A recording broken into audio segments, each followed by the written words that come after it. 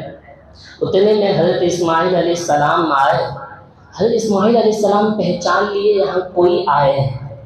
پوچھا کون آئے تھے؟ کہ ایک بڑی بوڑھے ایک شخص آئے تھے، انہوں نے آپ کو سلام کیا اور کیا کہے؟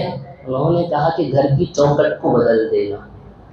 حضرت ابراہیم حضرت اسماعیل علیہ السلام کہنے لگے والد علیہ السلام، میرے باپ کا کہنا کہ گھر کی چوکٹ کو بدل دینا، اس کا مطلب یہ ہے میرے باپ نے جب تجھ سے پوچھا تھا کیا حال ہے، تم نے ناشکری کی، کہا کہ یہاں تنگی چل رہی ہے، کھانے پینے کا کوئی نظام نہیں ہے، تم نے ناشکری کیا ہے۔ چوکٹ بدلنے کا مطلب یہ کہ تمہیں چھوڑ دینا ہے، تمہیں طلاق دے دینا، میں تمہیں طلاق دے دیتا ہوں۔ پھر اس کے بعد حضرت اسماعیل علیہ السلام اسی قبیلے کے ایک دوسرے عورت سے حضرت اسماعیل علیہ السلام شادی کیے، نکاح ہو گیا۔ پھر چند مدت کے بعد حضرت ابراہیم علیہ السلام ملاقات کے لیے آئے۔ اتفاقاً حضرت اسماعیل جبھی بھی گھر پر نہیں تھے، جبھی بھی شکار پر گئے تھے۔ آئے گھر پہ آ کر پوچھا کہ اسماعیل کہاں ہیں؟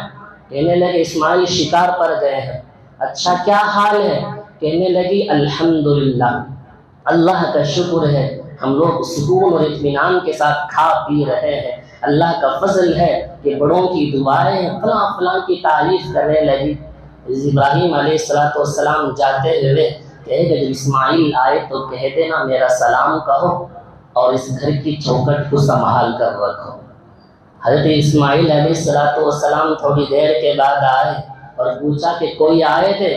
ہاں کوئی بوڑھے شخص آئے۔ کہنے لگے وہ بوڑھے شخص میرے باپ حضرت ابراہیم ہیں، انہوں نے کیا کہا؟ انہوں نے آپ کو سلام کہا اور کیا کہا؟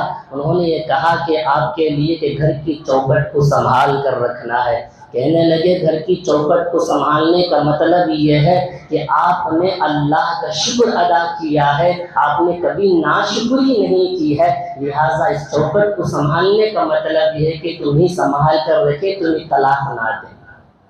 ابھی اس واقعے سے الٹا مطلب نہیں لے لینا، بعد میں الٹا مطلب لے لیا تو میری بیوی ناشکری کرتی ہے، میرے باپ کا حکم ہے بیوی کو طلاق دے دیں گے، اسے غلط مطلب لے لیں گے۔